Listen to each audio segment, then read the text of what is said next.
नमस्कार, मैं हूं मनोज कुमार और आप देख रहे हैं हमारा चैनल मिस्टर मनोज एंकर।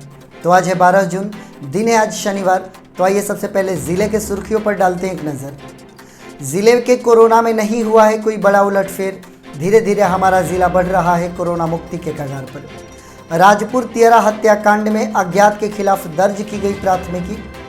नगर परिषद डुमरांव के सफाई कर्मियों को नहीं मिल रहा है 3 माह से वेतन, तकनीकी खराबी को बताया गया कारण।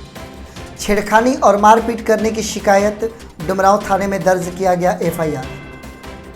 शर्तों के साथ मॉल स्वरूप दिखने वाली बड़ी दुकानों को खोलने की दी गई अनुमति। दोपहर में बिछड़े मासूम शाम ढलते ढलते मिले अपने परिजनों से।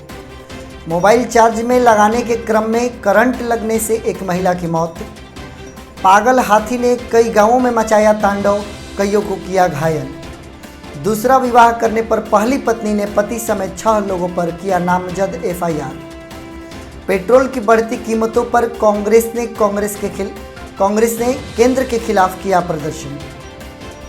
बक्सर के अंबेडकर चौक के समीप करंट लगने से एक मवेशी की मौत, 13 घंटे बाधित रहा बिजली। तो आइए अब खबरों को पढ़ते विस्तार से।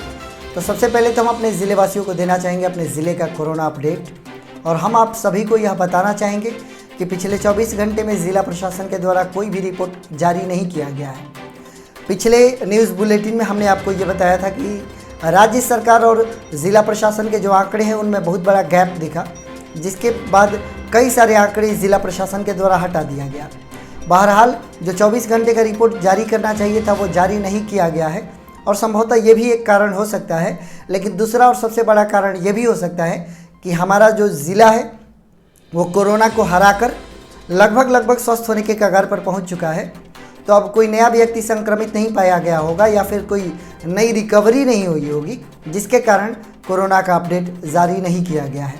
हम ये उम्मीद करें कि यही मुख्य कारण हो हमारे ज़िले में और कोरोना हमारे ज़िले से विदा ले ले, ताकि हम ज़िलेवासी आश्वस्त होकर अपने जीवन को सुचारू रूप से जीना प्रारंभ कर दें। बहरहाल अभी भी मैं आप तमाम ज़िलेवासियों से ये कहना चाहूँगा कि आप अपने कर्तव्य का निर्वहन करना नहीं छोड़ेंगे, परहेज करना नहीं छोड़ेंगे। आने वाले समय में भी हम अपने जीवन शैली में कुछ परिवर्तन करके और कोरोना प्रोटोकॉल के हिसाब से अपने जीवन शैली को जीने की कोशिश करेंगे, तो ही हम और आप अपनी सुरक्षा को सुनिश्चित कर सकते हैं। सभी ज़िलेवासियों को हम बधाई देते हैं आपके कर्तव्य निर्वहन पर, आपके कर्तव्य निष्ठा पर।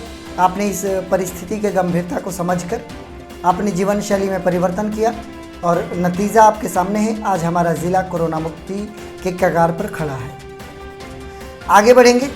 राजपुर तियरा हत्याकांड में अज्ञात लोगों पर एफआईआर दर्ज किया गया है। जैसा कि आपको ज्ञात होगा कि माइक्रो फाइनेंस कंपनी में काम करने वाली गीता देवी का अपहरण करके, या यूँ कहें कि उनको कहीं ले जाकर और गला रेत कर बड़ी बेरहमी से उनका कत्ल कर दिया गया था। उनका शव तियरा गांव के बधार से बरामद किया गया था। उनके पति विजय के बयान पर अज्ञात लोगों के खिलाफ एफआईआर किया गया है, क्योंकि अभी तक पुलिस को इस मामले में कोई जानकारी नहीं मिल पाई है कि आखिर उनकी हत्या कैसे हुई। बड़ी अजीब विडम्बना है कि जमौली गांव से वो लापता हुई, जबकि उनके साथ एक महिला सहकर्मी भी मौजूद थी जो उस गाँव तक उनके साथ गई थी। लेकिन फिर वो लापता हो जाती है और उनका शाम को मोबाइल स्विच ऑफ हो जाता है और अगले दिन उनका शव बधार से बरामद किया जाता है। अभी भी पुलिस के लिए यह मामला पहेली बना हुआ है। हम उम्मीद करें कि पुलिस जल्द ही इस मामले में पर्दाफाश करेगी और गुनाहगारों तक पहुंचने की कोशिश करेगी, और वास्तव में इस हत्या का कारण क्या हो सकता है वो हम तक पहुंचाएगी, ताकि हम आप ज़िलेवासियों तक पहुंचा सकें। आगे बढ़ना चाहेंगे। डुमरांव नगर परिषद के सफाई कर्मियों को 3 महीने से कोई वेतन नहीं दिया गया है, और नगर परिषद के द्वारा ये बताया जा रहा है कि ये तकनीकी खराबी के कारण हो रहा है। जैसा कि आप सभी को ज्ञात होगा कि ये सारा सफाई का कार्य एनजीओ के तहत होता है। तो सफाई कर्मियों ने शुक्रवार को अपने कार्य को समाप्त करने के पश्चात एनजीओ से मुलाकात करी और अपनी समस्याओं से उन्हें अवगत कराया। सफाई कर्मियों ने ये कहा कि 3 माह से वेतन नहीं मिलने के कारण उनको अपने परिवार को चलाने में परेशानी हो रही है, बच्चों के कॉपी किताब खरीदने में परेशानी हो रही है, और चूँकि लॉकडाउन चल रहा है, लॉकडाउन में ऐसे ही बहुत सारी परेशानियाँ हैं। तो दिन रात वो काम करते हैं और प्रतिदिन अपने कर्तव्य का निर्वहन करते हैं और नगर को साफ रखते हैं। इसके एवज में उनको दिया जाने वाला पारिश्रमिक उनको समय पर मिलना चाहिए, ऐसा उनका कहना है। बहरहाल नगर परिषद और सफाई कर्मी दोनों के बीच में सामंजस्य होना आवश्यक है और एनजीओ को साथ मिलकर इस समस्या का समाधान करना चाहिए। साथ ही सफाई कर्मियों ने ये भी चेतावनी दी है कि अगर उनको वेतन नहीं दिया जाता है तो अगले दिन से वो कार्य को ठप कर देंगे और जो कूड़ा उठाव का कार्य चलता है डुमरांव नगर में उसको बंद कर दिया जाएगा।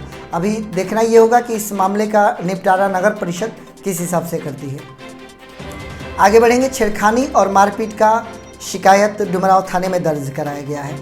यह मामला लाखन डिहिरा गांव का है, जहां पर जो जानकारी दी जा रही है, जो कि लिखित शिकायत डुमरांव थाने में दी गई है, उस शिकायत में जिस बात की चर्चा की गई है उस बात को हम आपको बता रहे हैं। शिकायत के अनुसार ब्रिजनंदन राम के घर में उनके पड़ोसी अभिषेक राम ज़बरदस्ती घुस गए, उनके बेटी से छेड़खानी करने लगे। जब उन्होंने इस बात का विरोध किया तो अभिषेक अपने पिता को भी बुला कर लेते आए और चाकू से ब्रिजनंदन राम और उनके परिजनों पर हमला कर दिया। इसी बीच जो लड़की की मां है, जो कि डुमरांव अनुमंडलीय अस्पताल में सफाई कर्मी का कार्य करती हैं, वो भी अपने कार्य को समाप्त करने के पश्चात अपने घर की तरफ पहुंचती है, लेकिन उनको भी देखकर उन पर भी हमला कर दिया जाता है। लड़की के पिता के कान के पास और पैर में चाकू लगा है, जिसको लेकर डुमरांव थाने में पीड़ित पक्ष पहुंचा और उन्होंने यह आरोप लगाया कि इन लोगों ने हम लोगों पर जानलेवा हमला किया है और छेड़खानी किया है। पुलिस मामले की सत्यता की जांच कर रही है कि यह मामला कितना सच है या फिर यूं ही आरोप लगाया जा रहा है। यह जांच करना पुलिस का कार्य है। पुलिस ने मामले को अपने पास ले लिया है और आगे की कार्यवाही कर रही है। सत्यता के आधार पर पुलिस अपने कार्यवाही करने को आगे जारी करेगी और जो भी अपडेट्स आएंगे हम आप तक पहुंचाएंगे। आगे बढ़ेंगे। शर्तों के साथ उन दुकानों को खोलने की अनुमति दी गई है जो कि मॉल की तरह दिखते हैं लेकिन मॉल के परिधि में नहीं आते। ऐसी बहुत सारी दर्जनों भर दुकानें हमारे बक्सर ज़िले में चलती हैं जो कि कहने को मॉल्स हैं, लेकिन वो मॉल्स नहीं, चूँकि बड़ी दुकानों के रूप में दिखाई देते हैं। तो ऐसी दुकान चलाने वाले दुकानदार बड़ी परेशान हैं क्योंकि शॉपिंग मॉल्स को खोलने का अनुमति हमारे सूबे के मुख्यमंत्री श्री नीतीश कुमार जी ने नहीं दिया है और ज़िलाधिकारी ने भी उनके आदेश का पालन करते हुए और शॉपिंग मॉल्स को खोलने का नहीं आदेश दिया है। इसी के आलोक में ऐसे तमाम दुकानदार जो बड़ी दुकानें चलाते हैं वो ज़िलाधिकारी से मिलकर और अपनी समस्याओं से उन्हें अवगत कराया और ये बताया कि उन्हें भी बड़ी कठिनाई हो रही है। कई महीनों से उनकी दुकान ठप पड़ी है और बंद है। तो ऐसे में कुछ शर्तों के हिसाब से वो दुकानें जो कि मॉल्स नहीं है लेकिन मॉल की तरह दिखती हैं, बड़ी दुकानें हैं, उनको भी खोलने की अनुमति दी गई है। लेकिन साथ ही साथ ये हिदायत दी गई है कि ऐसा कोई भी कार्य वो ना करेंगे जिससे कि हमारे ज़िले में कोरोना का खतरा बढ़े। आगे बढ़ेंगे। बक्सर टाउन में दोपहर में 2 मासूम अपने परिजनों से बिछड़ गए। लोगों की नज़र पड़ी, पुलिस को सूचना दी गई, चाइल्ड लाइन को खबर किया गया और बच्चों को वहां पर रोका गया। ये खबर मीडिया में प्रकाशित किया गया, लेकिन शुक्र है कि शाम ढलते ढलते माता पिता तक ये खबर पहुंच गई और माँ बाप अपने बच्चों को लेने के लिए टाउन थाने में पहुंच गए। वहाँ पर पुलिस की मौजूदगी में बच्चों से जान पहचान कराकर बच्चों को उनके परिजनों के हवाले कर दिया गया। उनकी जो बच्चों की जो माँ थी आरती, उन्होंने बताया कि वह अपने रिश्तेदार के यहाँ विराट नगर में आई है और ख़रीदारी करने के लिए गई हुई थी, जहाँ पर बच्चों से उनका साथ बिछड़ गया। जब भी ऐसे छोटे बच्चों को आप कहीं पर भी लेकर जाएं, उनकी उंगली को बड़ी ज़ोर से आप थामे रखें, क्योंकि कुछ पलों की ही जुदाई होती है बच्चों का आपसे, लेकिन उन कुछ पलों में वो बहुत ही ज़्यादा कष्ट से पीड़ित होते हैं। क्योंकि इस उम्र में जो 4 वर्ष और 2 वर्ष के मासूम हो, आप समझ सकते हैं कि इनके लिए पूरी दुनिया माँ बाप ही होते हैं और कुछ पल भी अगर वो अलग हो जाते हैं तो वो बड़े कष्ट में होते हैं। अतः आप कहीं पर भी, मेले में भी, बाज़ार में भी, कहीं पर भी बच्चों को लेकर जाएं तो ख़रीदारी करने में इतना मशगूल ना हो जाए कि बच्चे का हाथ बिछड़ जाए और आपकी वास्तविक दौलत आपसे अलग हो जाए। आगे बढ़ेंगे। मोबाइल चार्ज में लगाने के क्रम में एक महिला की दुखद मृत्यु हो गई है। यह मामला राजपुर थाना के बारूपुर गांव का है। उनका नाम सोमरिया कुंवर था, जो कि 55 वर्ष की थी। वो मोबाइल चार्ज में लगाने के लिए गई थी, लेकिन नंगा तार कहीं पर था आस-पास, जिससे कि उनका हाथ संपर्क में आ गया और करंट लगने से उनकी मृत्यु हो गई। हालांकि घर वालों ने पूरी सतर्कता बरती, उनको बचाने की कोशिश की। मेन लाइन को काटा गया, उनको लेकर अस्पताल ले जाया गया, लेकिन उनको बचाया नहीं जा सका। अभी जो बारिश का मौसम चल रहा है ना, बारिश के मौसम में करंट का पावर बढ़ जाता है, आप सभी लोग जानते हैं। अगर छोटा सा नंगा तार अगर कहीं पर कटा हो, अगर आपको करंट लगती है तो मृत्यु होने का चांस नहीं होता, लेकिन जब भींगा हुआ चारों तरफ दीवारें भींगी हो, पैर भींगा हो, कपड़े भींगे हो, ऐसी परिस्थिति में वो करंट बहुत ही घातक साबित हो सकता है, जानलेवा साबित हो सकता है। ये दुखद घटना अभी घटित हुई। अभी कुछ और मैंने करंट की सूचनाएं आप लोगों को दी थी।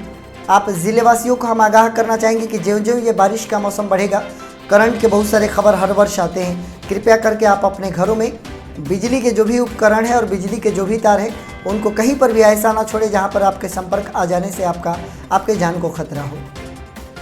आगे बढ़ेंगे। एक पागल हाथी ने कई गाँवों में तांडव मचा दिया और कई लोगों को घायल कर दिया। ये मामला ब्रह्मपुर प्रखंड के नैनी जोड़ डेरा के महुआर उत्तर टोला का है। हाथी अपने महावत के साथ कहीं जा रहा था और पानी पीने के दौरान उसका मानसिक संतुलन बिगड़ गया। वो सनक गया और सनकने के पश्चात उसने अपने महावत को भी नहीं पहचाना। महावत को भी पेड़ पर चढ़कर अपनी जान को बचाना पड़ा। 5 घंटे तक वो हाथी कई गाँव में उत्पात मचाता रहा और जो भी उसके सामने आया उस पर वो हमला करते रहा। फाइनली विशेषज्ञों की टीम को खबर दी गई, विशेषज्ञों को बुलाया गया और तब जाकर 5 घंटे की कड़ी मशक्कत के बाद हाथी पर काबू पाया जा सका और तब जाकर हाथी को वहां से हटाया जा सका। आगे बढ़ेंगे।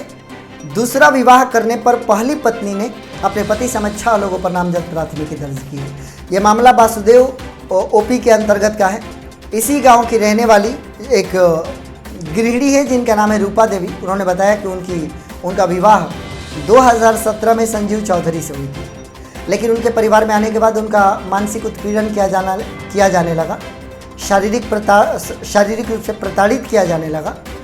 इसी क्रम में पिछले 5 जून को उनके पति ने दूसरा विवाह रचा लिया और जिसके बाद उन्होंने थाने में शिकायत की और वासुदेवा ओपी प्रभारी बच्चू नारायण सिंह ने इस मामले की पुष्टि की है। पत्नी की शिकायत पर आगे की कार्रवाई की जा रही है और उन लोगों को गिरफ्तार करने की कोशिश की जा रही है जिनके नाम को FIR में दिया गया है रूपा देवी के द्वारा। आगे बढ़ेंगे।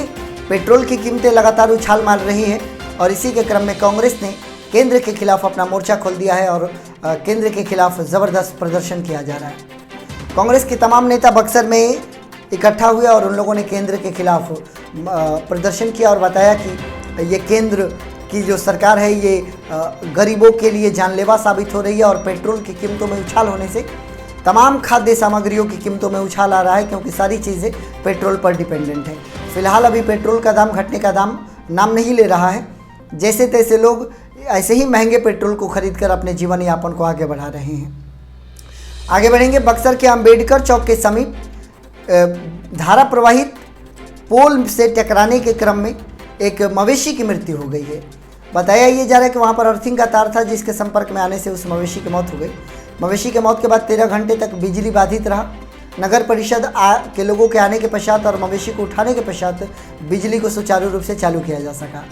लेकिन समझने वाली बात यह है कि ऐसे जगहों पर अगर पोल में अर्थिंग का तार है, अगर वो किसी मवेशी के लिए जानलेवा साबित हो सकता है, तो अगर कोई व्यक्ति उस मार्ग से गुजरता है तो उसके लिए कितना जानलेवा साबित हो सकता है। बिजली विभाग को ऐसे किसी भी तार को नहीं छोड़ना चाहिए जिससे कि किसी की जान जाने का खतरा मंडरा आ सके। एक बेजुबान ने अपनी ज़िंदगी को खो दिया। अगर यही जुबान वाला कोई इंसान होता और अपनी ज़िंदगी को खो देता तो अब तक कितना बड़ा बवाल मच गया होता, लेकिन हर किसी की जान उतनी ही प्यारी होती है। बिजली विभाग को चाहिए कि ऐसे तमाम जगहों पर सुरक्षा के उपाय किए जाए जहाँ पर आपने पोल लगाए हैं और आपने तार छोड़ा हुआ है, ऐसा कोई भी तार ना हो जो कि किसी की ज़िंदगी को समाप्त कर सके। यह हमारे बक्सर ज़िले का अपडेट है जो मैंने आप तक पहुँचाया। आपका और हमारा सकुशल रहना आवश्यक है। आप कोशिश करें अपने घर पर रहें, सुरक्षित रहें, भीड़ भाड़ से अभी भी और लगातार बचने की कोशिश करें, मास्क का प्रयोग करें, सैनिटाइज़र का प्रयोग करें। आप ये ख्याल रखें कि अभी बहुत सारे ऐसे लोग हैं जिनकी आजीविका पर पूर्ण रूप से रोक लगा हुआ है।